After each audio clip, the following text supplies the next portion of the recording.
राधिका हत्याकांड मामले को दिया जा रहा हिंदू मुस्लिम का एंगल।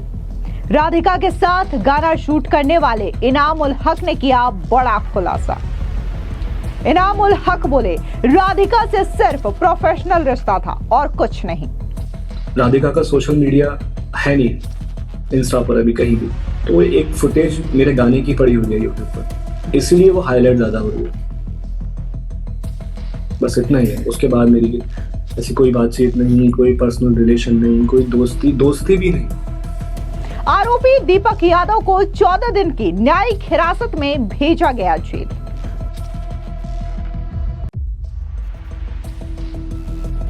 गुरुग्राम के राधिका यादव हत्याकांड मामले में एक युवक की तस्वीर बहुत ज्यादा सोशल मीडिया पर वायरल हो रही है। ये युवक राधिका के साथ एक वीडियो में दिखाई दे रहा है। इस युवक का नाम इनाम उल हक है। अब इस पूरे हत्याकांड को हिंदू मुस्लिम का एंगल दिया जा रहा है। आपको बता दें कि सोशल मीडिया पर आम जनता ये कह रही है कि जो पिता राधिका को खुद 1 से 1.5 करोड़ रुपए लगा करके टेनिस एकेडमी खुलवा रहा हो, वो राधिका के इस टेनिस एकेडमी को चलाने से कैसे नाराज हो सकता है। लोगों ने इसके पीछे इनाम उल हक और राधिका के बीच प्रेम प्रसंग होने की बात कर रहे हैं। वहीं दूसरी तरफ इनाम उल हक का कहना है कि उसकी और राधिका की कोई खास बातचीत नहीं रही है, जो था सिर्फ प्रोफेशनल रिलेशन था, दोस्ती तक उनके बीच नहीं थी। और ऐसे में हिंदू मुस्लिम का एंगल जोड़ना बिल्कुल सही नहीं है। हालांकि जिस तरीके से इनाम उल हक सामने आए हैं और उन्होंने ये कहा है कि राधिका से उनका कोई पर्सनल रिलेशनशिप नहीं है, तो वहीं दूसरी ओर जिस तरीके से लगातार सोशल मीडिया पर यह अटकलें लग रही है कि कहीं राधिका को प्रेम जाल में फंसाया तो नहीं जा रहा था, तो वहीं कुछ लोगों का यह भी कहना है क्योंकि राधिका के पिता एक जाने माने रियल एस्टेट चलाया करते थे, करोड़ों की प्रॉपर्टी थी, तो ऐसे में जानबूझ करके राधिका को प्रेम जाल में फंसा करके उसकी प्रॉपर्टी को हड़पने का यह पूरा प्लान था। तो ऐसे कई सारी थ्योरी है जिस पर लोग सोशल मीडिया पर जम करके बहस कर रहे हैं। हालांकि इस मामले में कुछ भी कहना जल्दबाजी होगी क्योंकि पुलिस मामले की जांच कर रही है और जांच के बाद ही ये सच्चाई सामने आएगी कि आखिर इस कत्ल के पीछे का असली मकसद क्या है। आपको बता दें कि 10 जुलाई को राधिका यादव की उसके पिता दीपक यादव ने गोलियां मार करके हत्या कर दी।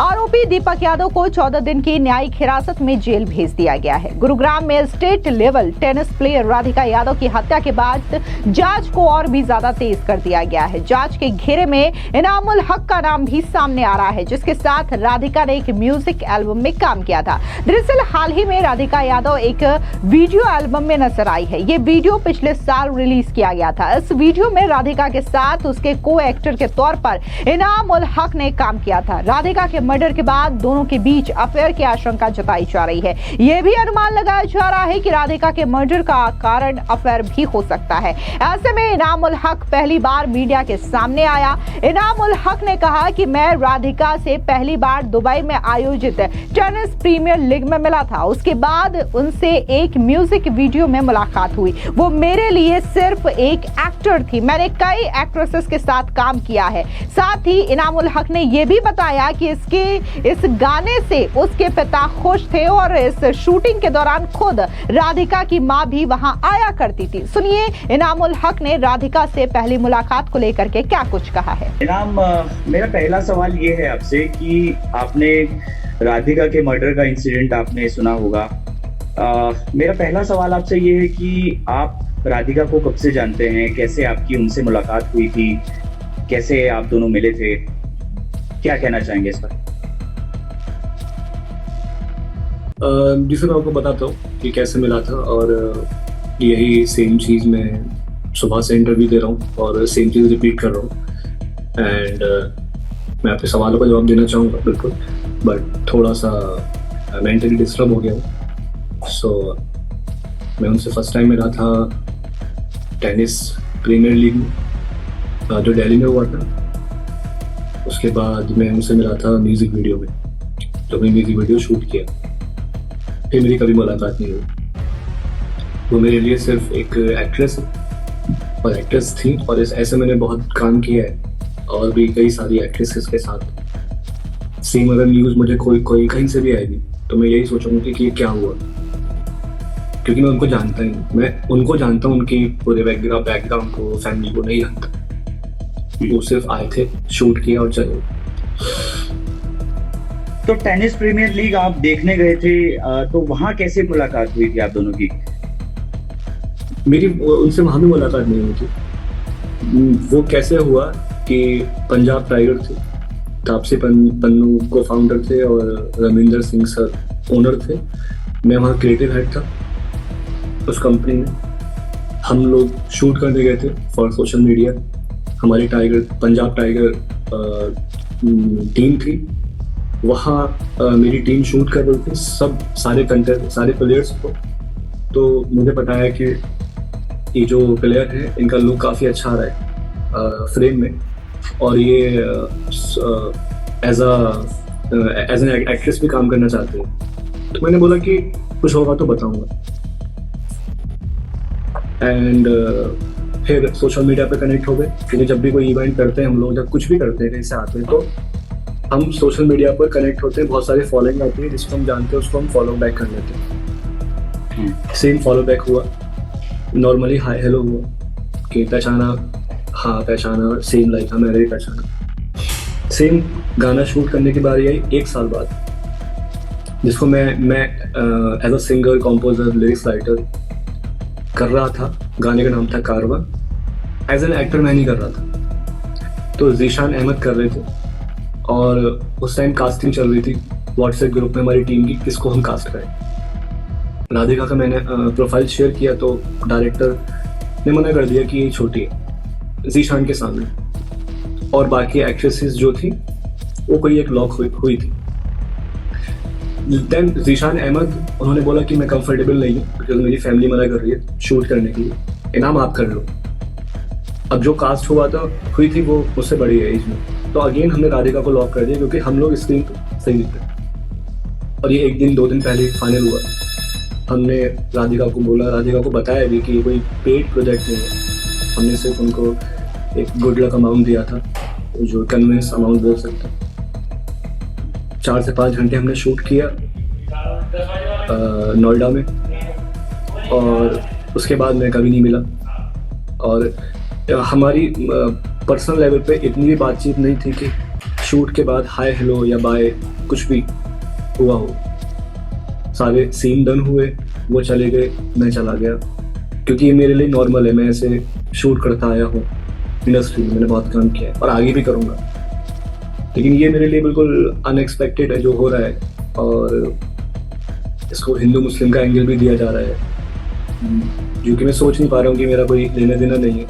ऐसे इन फ्यूचर अगेन किसी का ऐसे मर्डर हो जाए जो मेरे साथ काम कर चुकी है, तो अगेन मुझ पे बात आएगी या क्या नहीं है। बट राधिका का सोशल मीडिया है नहीं इंस्टा पर अभी कहीं भी, तो वो एक फुटेज मेरे गाने की पड़ी हुई है यूट्यूब पर, इसीलिए वो हाईलाइट ज़्यादा हो रही है। बस इतना ही है। उसके बाद मेरी ऐसी कोई बातचीत नहीं, कोई पर्सनल रिलेशन नहीं, कोई दोस्ती भी नहीं, कुछ नहीं। आपको बता दें कि वहीं इनामुल हक ने राधिका से किसी भी तरीके से जो निजी संबंध होते हैं उससे इनकार किया है, और उनका कहना यह है कि राधिका के साथ जो भी संबंध थे वो सिर्फ एक प्रोफेशनल लेवल पे था, उनके साथ मेरी दोस्ती तक नहीं थी, बातचीत नॉर्मल होती थी। ऐसा नहीं है कि आप इसे लव एंगल से जोड़ें। सुनिए क्या कुछ इनामुल हक ने कहा। तो शूटिंग ये कब हुई थी आपकी इस गाने की? 1-1.5 साल पहले। 1-1.5 साल पहले। तो कहाँ इस तरीके तक चली थी? और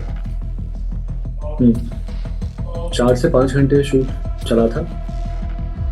अच्छा। नोएडा में हमने शूट किया था।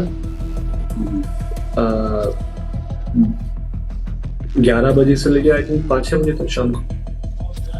एक ही दिन हुआ था शूट? एक ही दिन। तो शूटिंग दौरान राधिका की फैमिली में से कोई आया था, फादर, मदर या फिर राधिका की? हाँ, राधिका की मदर साथ में आई थी। एंड राधिका ने मुझे सेट पर ये भी बोला था कि उनके फादर को ये गाना बहुत अच्छा लगा। तो इसका मतलब वो अपने फादर की भी परमिशन लेके आई थी। फैमिली अवेयर थी मतलब आपको? हाँ बिल्कुल, वो शूटिंग करने जा क्योंकि वहां पर 1-to-1 राधिका और मैं नहीं थे। राधिका की पूरी फैमिली को पता था, मेरे पास बड़ी टीम थी, डायरेक्टर, प्रोडक्शन हेड। तो ये एक तरह से हम बोल सकते हैं कि एक प्रोफेशनल कनेक्शन था राधिका के साथ में। तो उस दौरान क्या राधिका ने आपको बताया था कि वो टेनिस खिलाड़ी तो नहीं, क्या वो मूव करना चाहती हैं इस तरह से फिल्म इंडस्ट्री में, म्यूजिक इंडस्ट्री में, या फिर एज अ शौक के तौर पर वो आपके साथ गाना में शूट करने आई हैं? कुछ बातचीत हुई हो आप दोनों के बीच में? देखिए, जब मैं पहली बार उनको देखा था राधिका को और वो शूट कर रहे थे, तो उन्होंने मेरी टीममेट से यही बोला था कि उनको इस लाइन में काम करना है एज एन एक्ट्रेस या एड्स, मूवीज, म्यूजिक वीडियोस। तो उनका इंटरेस्ट था। उन्होंने मेरे म्यूजिक वीडियो के लिए हाँ बोला, तब भी उनका इंटरेस्ट था, परमिशन भी ली फादर से। देन उन्होंने जब हमारे साथ में शूट किया तो मेरे जो डीओपी हैं, प्रोडक्शन हेड हैं, उनसे उसकी बातचीत भी हो रही थी मेरे सामने कि कुछ और भी हो तो मुझे बताइए। बिकॉज एक स्पोर्ट्स पर्सन, एक नहीं मैंने काफ़ी लोग देखे, हर किसी को शायद ये लगता है कि वो अपने फील्ड में ज़्यादा स्ट्रगल कर रहा है। तो उसका ये भी कहना था कि लाइक हमारा तो हम टेनिस खेलते हैं और जो हमारा टेनिस लीग भी हुआ था वहाँ भी उसका सिलेक्शन नहीं हुआ था राधिका। तो जाहिर सी बात है कि उसको आना है और मैं मानता हूँ कि पावर ऑफ मीडिया है। हर कोई इस इंडस्ट्री में आना चाहता है, लोग उनको पहचाने, जाने, फेम कमाए। तो वो चाहत थी, लेकिन मेरे म्यूजिक वीडियो के बाद उन्होंने कोई भी शूट नहीं किया या मैंने कोई रील देखी थी, 1-2 रील मैंने देखी थी जो उन्होंने कोई ब्रांड्स के साथ कोलैब भी किया था, कोई छोटा सा ऐड था। तो मतलब उनकी चाहत थी इसलिए वो यहाँ पर कर रहे थे। बाकी उसने कभी कुछ बताया नहीं, पर्सनल, फैमिली, और ना मैंने पूछा, क्योंकि हम लोग लगातार शूट करते हैं लोगों के साथ में, तो हम प्रोफेशनली कनेक्टेड रहते हैं। पूछते नहीं है कि घर में कौन है या क्या गम है, क्या खुशी है, कोई ऐसी मेरी बातचीत। इसके अलावा जब इनामुल हक से ये सवाल किया गया कि नोएडा पुलिस आपको जांच के लिए कॉल करती है या फिर आपसे पूछताछ करती है तो क्या आप सहयोग करेंगे, जिसके बाद इनामुल हक ने कहा कि जरूर मैं इस पूरे मामले में सहयोग करूंगा, क्योंकि मैं पूरी तरीके से क्लियर हूं और इसमें मेरा किसी भी तरीके से लेना देना नहीं है। ऐसे में पुलिस जो भी पूछेगी मैं सहयोग जरूर करूंगा। सुनिए क्या कुछ इनामुल हक ने इस जांच को लेकर के कहा है। अच्छा, जिस तरह से कल ये मर्डर हुआ उसके बाद पुलिस अपनी इन्वेस्टिगेशन कर रही है, तो क्या गुरुग्राम पुलिस की तरफ से आपसे भी कुछ संपर्क किया गया, कुछ पूछताछ हुई, किसी इन्वेस्टिगेशन ऑफिसर का कॉल आया आपके पास? नहीं, मुझे कोई कॉल नहीं आया है और मुझे कॉल आएगा मैं उनसे जरूर बात करूंगा, बिकॉज मैं खुली किताब की तरह हूँ। जब मेरी हर चीज़ एकदम क्लियर है, क्लीन है, मेरा मोबाइल फोन्स, मेरा व्हाट्सएप, मेरा हर चीज़ एकदम क्लियर है, तो और मैंने इसमें कुछ भी नहीं किया है, कोई लेना देना नहीं है, और जो भी हुआ है अनएक्सपेक्टेड है। बिकॉज इंसानियत है तो बुरा लगेगा। राधिका के साथ ही नहीं, कोई भी ऐसी चीज़ होती है जो कि फादर के हाथ हो तो वो तो और अनएक्सपेक्टेड लगेगा। तो मुझे अभी तक कोई भी ऐसा कनेक्ट नहीं किया गया है और कनेक्ट करके मैं उनको बताऊंगा। उनको जो मेरी हेल्प चाहिए मैं उनको बताऊंगा कि मेरा इतना है, जितना मैंने आपको भी सोशल अभी बताया है इंटरव्यू में, इतना ही है, कोई उससे एक्स्ट्रा कुछ भी नहीं है। बस मैं आपसे रिक्वेस्ट करता हूँ कि आप सबको बताएं कि इसको वो एंगल ना दें हिंदू मुस्लिम जिहादी, क्योंकि अगर हम बोलें कि लाइक मैं मुस्लिम हूँ, राधिका हिंदू है, तो ऐसे तो मैंने और म्यूजिक वीडियो भी शूट करे हैं, मुस्लिम के साथ भी करे हैं, सुम्बुल तौकीर के साथ में, अलग अलग। तो आर्टिस्ट तो हम तो शूट करते हैं, मैंने कितने शोज करे हैं वहाँ पर, हिंदू मुस्लिम ईसाई सब रहते हैं। तो ऐसा कुछ भी स्पेशली रिलीजन देख के हमारा कुछ नहीं। वही मेरा सवाल था अगला कि जिस तरह से सोशल मीडिया पे चल रहा है, आप जाहिर सी बात है आप भी देख रहे होंगे एक्स पे, इंस्टाग्राम पे, तो क्या कहेंगे ऐसे लोगों के लिए? क्योंकि एक मैं ये कहूँगा कि आप जो सारे लोग बोल रहे हैं आप भी गलत नहीं है। क्यों? ऐसा होता भी है, 5 उंगली बराबर की नहीं है, अच्छे बुरे हर मजहब में होते हैं, पर आप एक साइड देखकर बोल रहे हैं वो गलत है। आपने कोई एक चीज देखी और आपने उसको जजमेंटल आप हो गए और आपने कुछ बोल दिया तो गलत है। आप हमेशा राइट साइड लेफ्ट साइड दोनों देखें। सिर्फ आपको देखा कि मुस्लिम और बोलना शुरू कर दो, नहीं, क्योंकि मैंने बोला पांचों उंगली बराबर की नहीं होती। मैं बचपन से हिंदूज में रहता हूँ, मुस्लिम्स में रहता हूँ, हर मजहब में रहता हूँ। अब मैं दुबई हूँ, अब अलग अलग कंट्रीज के लोगों के साथ में रहता हूँ। तो अगर मैं ऐसे ही कुछ अपने जहन में बैठा लूँ कि ये खराब होते हैं, वो बुरे होते हैं, तो वो मुझे बुरे ही देखेंगे हमेशा। यही कहना चाहूंगा। तो एक आखिरी सवाल ये है कि पुलिस अगर इन्वेस्टिगेशन में आपसे कुछ पूछताछ करेगी तो आप पूरा सहयोग करेंगे? हाँ बिल्कुल बिल्कुल, अगर मैं ना करूँ तो मेरी गलती है ना। वो मुझे कॉल करेंगे, मुझसे कुछ पूछेंगे, तो वो मुझे बताना है। छुपता वो है जो होता है, जिसने कुछ किया होता है। मैं तो तैयार हूँ, खुली किताब की तरह मैंने कुछ नहीं किया है। मेरा कोई लेना देना नहीं है, मेरा कोई भी ऐसी चैट नहीं है, कोई भी ऐसी कॉल्स नहीं है, मैं कुछ भी नहीं जानता हूँ। आपको बता दें कि 10 जुलाई को जिस तरीके से राधिका की उसके पिता दीपक यादव ने गोली मार करके हत्या कर दी, जिसके बाद से ही इस हत्याकांड को लेकर के कई सारे सवाल उठ रहे हैं। जहां पर दीपक यादव ने पुलिस को ये बताया है कि लोग ताने कसते थे, ये कहते हैं कि दीपक जो है वो अपनी बेटी राधिका यादव की कमाई खाता है, उसकी किडनी से जो पैसे आते हैं उस पर दीपक यादव चल रहा है। तमाम तरीके के जो ताने गांव वाले कसते थे, इससे दीपक पूरी तरीके से परेशान हो गया था, जिसकी वजह से उसने अपनी बेटी राधिका यादव को 4 गोलियां मार करके उसकी हत्या कर दी। लेकिन वहीं दूसरी ओर जिस तरीके से राधिका यादव के भाई और उसकी मां की खामोशी है, इसको लेकर के भी कई तरीके के सवाल उठ रहे हैं, क्योंकि बताया जा रहा है कि जैसे ही गोलियों की आवाज आती है तो निचले माले पे राधिका के चाचा रहते थे, वो फौरन ऊपर आते हैं, लेकिन वहां पर ना तो उनकी मां और ना ही उनके भाई को लेकर के किसी तरीके की बयानबाजी सामने आई है। इसको लेकर के भी कई सारे सवाल उठ रहे हैं कि आखिर इस हत्याकांड के पीछे का असली मकसद क्या है। क्या वाकई में राधिका के पिता जो है वो गांव वालों के ताने से परेशान थे, या फिर इस वीडियो में जिस तरीके से इनामुल हक का नाम सामने आ रहा है कि मुस्लिम को एक्टर और उनके साथ प्रेम प्रसंग की बात, तो क्या इस बात से भी इस हत्याकांड को अंजाम दिया है? सवाल कई सारे हैं, लेकिन फिलहाल पुलिस इस मामले की जांच कर रही है और जांच के बाद ही असल मकसद सामने आएगा कि आखिर इस हत्याकांड के पीछे का मकसद क्या है। फिलहाल इस पूरी खबर पर आपकी क्या राय है, कमेंट सेक्शन में जरूर बताएं। धन्यवाद।